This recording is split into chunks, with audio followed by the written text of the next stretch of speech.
அம்மாக்கு எப்ப சந்தோஷம் வந்தாலும் சங்கடம் வந்தாலும் கருப்பு கால் கிட்ட வந்து உட்கார்ந்துருவேன்.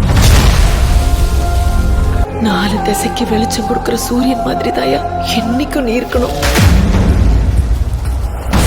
யார் அது? தியானிக்கா?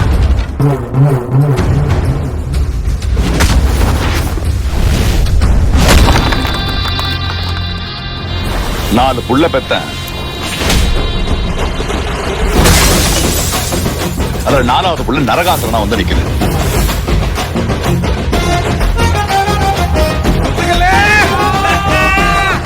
கொழுந்துன மாதிரி உங்க வீட்டுல யாருமே அழகாவே இல்லையே. சும்மா நீ பட்ட பகல்ல பூந்து அடிச்சியே தாசில்தாரு. எங்க அப்பன் தான். அதுக்கு தான் இந்த அன்பு பரிசு. 4 இருக்குல்ல, ஒண்ணு போடா போகுது. சுடுறா. என்னையா நெஞ்சில சுட சொன்னா மண்ணுல சுடுற? ஐயோ, அவன் குறி நெஞ்சுக்கு வைக்கல.